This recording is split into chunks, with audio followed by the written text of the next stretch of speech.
Hi everyone, my name's Louise Winter and I'm a funeral director at Poetic Endings. I'm here today with my colleague Joanna Shears, and actually it's the first time we have seen each other since, before lockdown began? Yes. I think it was quite a while before lockdown, because we locked down before. We locked down really early. Yes, we had a strategy in place for not infecting each other. Yes, we did. Long before the government. Yes, long before the government. Yeah. So it's nice to finally be in the same room as you, even though we're sitting with a strict 2 metres apart. Yeah. It's been very weird working without our team around us and having to do things on our own. So it feels like a real treat to be in the same room. Absolutely, yeah. How have you found it? Because we have been all working separately. We've been working from home most of the time. We've been working from our kitchen tables. We've been speaking to people on the phone and on our Slack channel. How have you found that as a way of working? It's quite isolating, and it feels like you're really missing a big aspect of the way that we normally work. You know, being able to pick up on body language and those sort of clues when talking to clients. I really feel the absence of that. Absolutely, and we're so used to going to meet people at home or having them come here and spending a considerable amount of time with them. Absolutely. In person, in order to get all the clues we need and find out what it is they really want from the funeral. And that just hasn't been possible.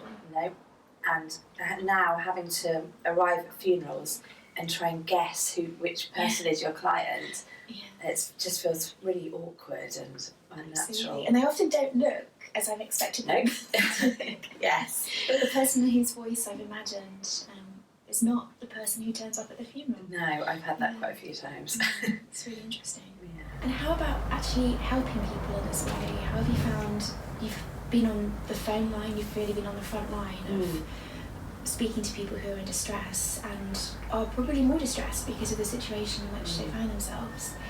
How have you found speaking to people on the phone?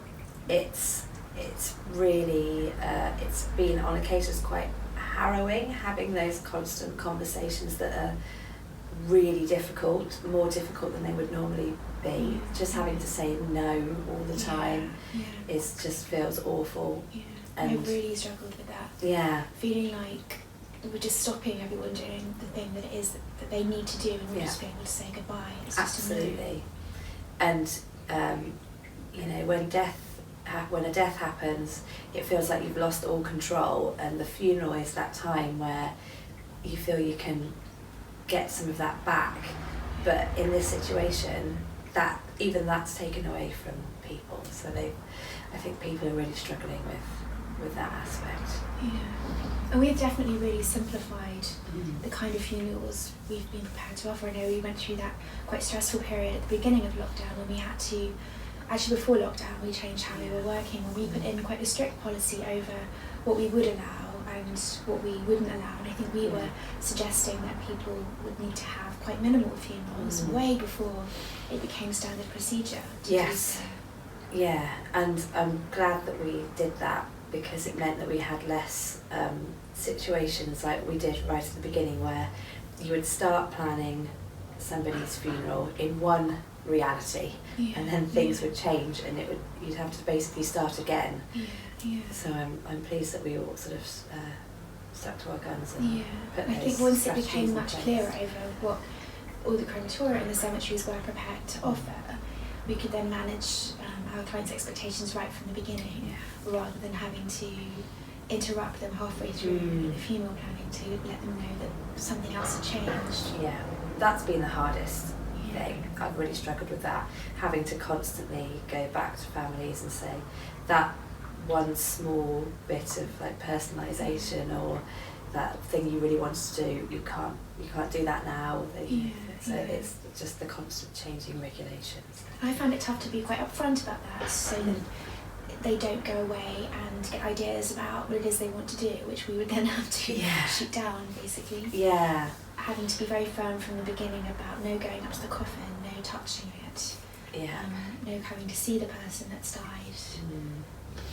And how have you been coping with people who have heard those rules but on the day are not taking those on board?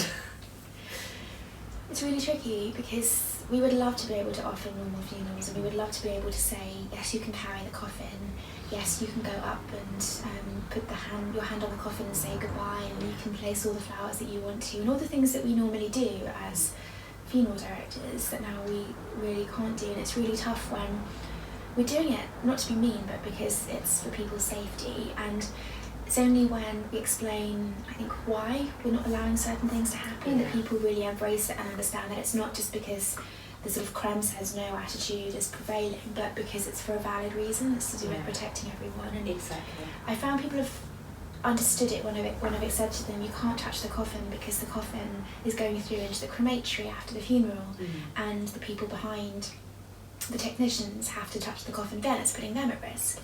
And if we want other people to be able to attend funerals, we need you to obey the rules so that we can continue having attended funerals. But there have definitely been people who have either chosen to ignore that or have not fully understood, or on the day they get swept away by all the emotion and they just forget.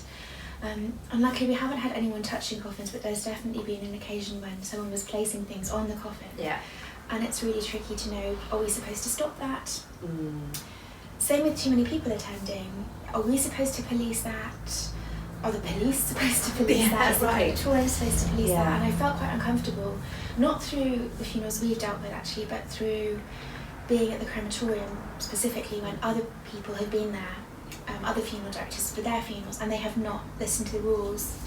And they have just decided, I don't know, if you choose that funeral director, that funeral director is above the rules or something like that. But they haven't followed them, and they've allowed more people to attend, and it's put everyone at risk, and it's really uncomfortable. It's really stressful. That's what happened this week, and nobody felt safe, and the chapel staff looked really, really like uncomfortable and a bit panicked about it, and the amount of cleaning they had to do to sort of compensate for the amount of people who had arrived.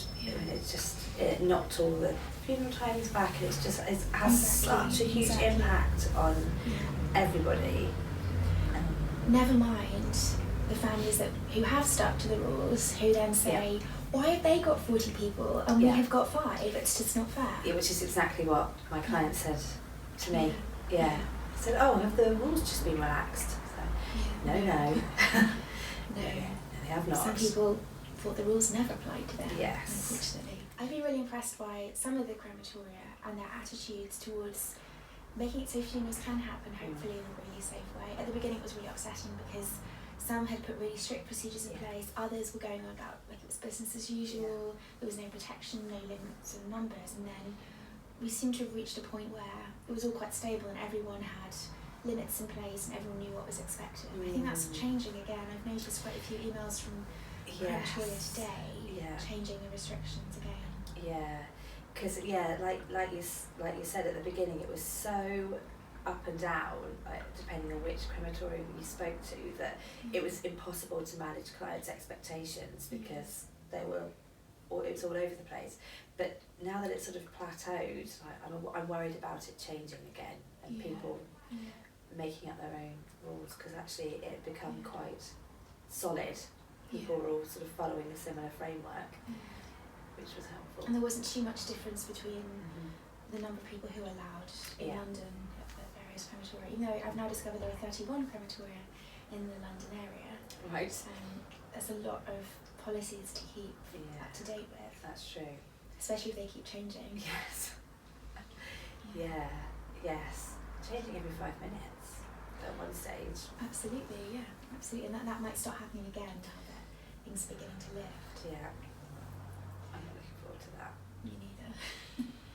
I think one of the things I've really admired about what you've been doing over the last few months is just the sheer number of difficult conversations you've had to have with people on the other end of the phone. So we decided really early on that as a company we were not going to allow people to see their person again. We were not going to be facilitating viewings, we wouldn't be doing washing and dressing and all the usual things that we really value, but we felt were putting people at risk. So we had a really strict policy to begin with, but you're the person at the end of the phone and you're the one having to, especially if someone had died at home, to say to their partner or their son, daughter, whoever it was, I need you to say what you need to say now, I need you to say goodbye so that because you won't have the opportunity to do this again. That was really tough. That was asking a lot of you and a lot of the families and friends of people who had died. Yeah, I think the impact that this is having on bereaved people is, we're going to feel the effects of this for years. I think it's one of the main things that people talk about is not being able to say goodbye in the way that they want to, or spend time with the person who's died, or spend time with the person while they were dying, and that's had such a knock-on effect. And I know we've had some tricky situations with, particularly with people who died from COVID, where their families said goodbye to them when they were taken away in an ambulance at the very beginning of the pandemic, and then never saw them again, and the next time they were reunited with them was at the funeral. And at the time we weren't able to open body bags, we weren't able to do a lot of things that we would normally be able to do so that people could find a way to say goodbye, and that has, I think, been so tough on some people. Yeah, really, really tough.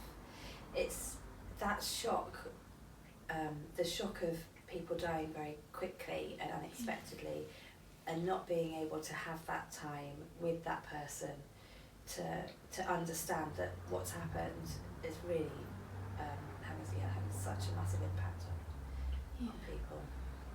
And did the person even die? Is something that has come up? And having to really help people to understand that yes, it was them, they went into the grave. But so tough if your person gets taken away in an ambulance, it's the last time you see them. Why should you believe what, you haven't seen any evidence of their death? I can't imagine.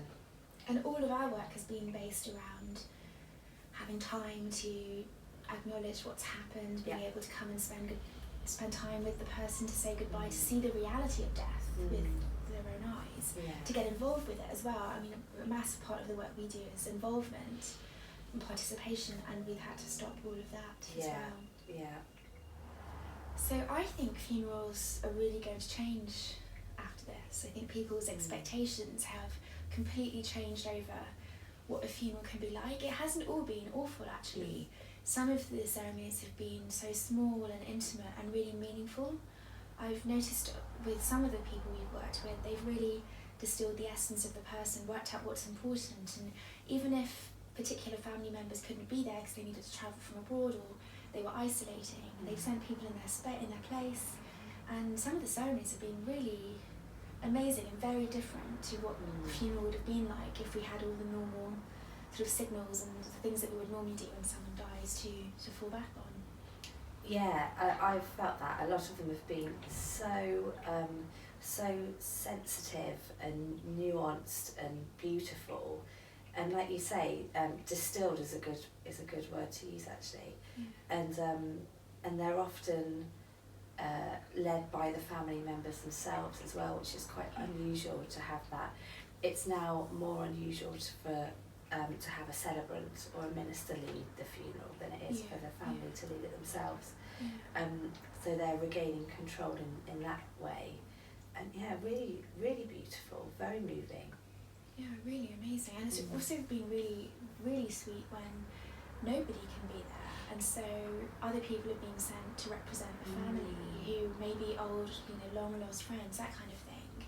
And they've seen it as a real sense of honour that they are there to represent their friend whose mum has died from COVID. They're the only person who's able to be there physically on the day, and it's been really sweet to see that and see how people have really shown up for each other at this time. It's been a different level of support, and it's been less autopilot. Like you can sometimes people, if people have been to funerals before, they know what they think to expect, and this is supposed to happen. I feel like that's definitely shifted.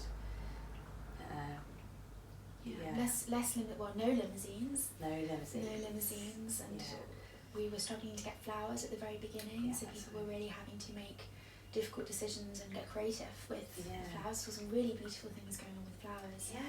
People getting their street to donate flowers from their garden and making something. Yeah, it's gorgeous. Yeah, we've had so many beautiful handmade floral tributes, or just a single bloom, you know, if they just had a small garden, if they just bought one bloom that they had. It's just been so, that speaks so much louder than sometimes than a huge professional. Thousands of pounds worth of flowers. Yeah, it's been really beautiful to see. I think as we come out of this, if we are coming out of this, and I don't think we are, but I hope some of the thoughtfulness and the creativity that's gone into funerals stays, rather than just going back to sort of templated funerals, which is what it very easily could have become. Yeah.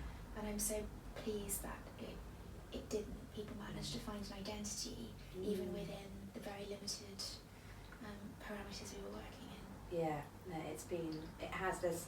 you're right, it hasn't all been awful. Some of it's actually been really inspiring. And we're here today to prepare for Marjorie's funeral. Yes. Now, no one can attend Marjorie's funeral because lots of her family live abroad, and the others are sick and fragile and don't want to put themselves at risk by attending a funeral. So we've been asked to go to Marjorie's funeral to represent her family, and we've got a few tributes that we're going to prepare in her honour today. Yes. Yeah. It's going to be beautiful. It is. Okay, so let's go and find out how we can honour Marjorie. Yes. Okay, Jo, so we're here back in the funeral home preparing for Marjorie's funeral tomorrow. And Marjorie really sadly died from COVID about 2 weeks ago now, and her burial is going to be tomorrow. And because none of her family can be there, we're going to be there on their behalf. And they have asked us to prepare some baskets with some of the things that she loved. So we've got roses, because her kitchen was always full of beautiful vases full of roses. We've got apples, because she was always making apple pie, and her grandchildren used to love going round for her homemade apple pie. And the other thing that they really loved was her rosemary roast potatoes. So we had a trip to M&S. We waited in the socially distanced queue. We certainly did. And managed to get some things for Rosemary to go alongside the letters which her family have written. So they sent these to us, and inside these envelopes are some beautiful words for Marjorie, which we will send with her to her funeral tomorrow. So our job today is to assemble all of this, make it look beautiful into the basket so we can take it to Marjorie's burial tomorrow. Yeah. Hey. So I'll start off with the apples. I don't think I've ever put apples in a grate before. No, I definitely haven't. I know we've had some quite inventive things before, but never an apple.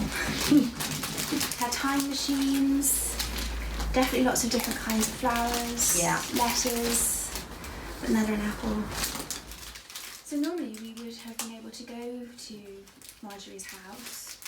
We would have spent quite a bit of time with her family. They would probably have showed us her garden, maybe even shared the recipe for her apple pie with us. And all of this might have come out of the conversations that we had with them. Yeah, those are the things that we're really missing under these restrictions. It was human connection, I think. Yeah. Being able to be there for people. Yeah. To show up for them. And really listen to them and honour the experiences they've had. Yeah. So it's really nice that we were able to do this over the phone, actually, and still, ask those questions and find out. It didn't have to be this really cold, sterile funeral, even though we didn't know her, and no one who knew her will be there tomorrow. Yeah. We used rosemary quite a lot in our work. Yes. Rosemary for remembrance. So much so that I started growing extra of it at my allotment. Oh really? Special funeral rosemary? Special funeral rosemary, yes. You become a wholesaler.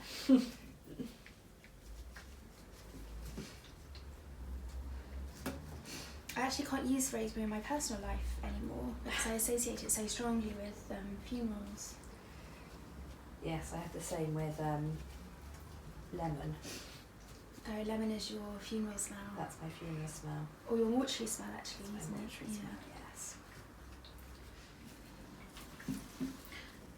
And I've really felt it's been such an honour to be so involved in funerals and having to play roles that we wouldn't necessarily have played before. That's true. And people really entrust us with their person, and that we will be the last people to see them, and we'll be there when we say goodbye.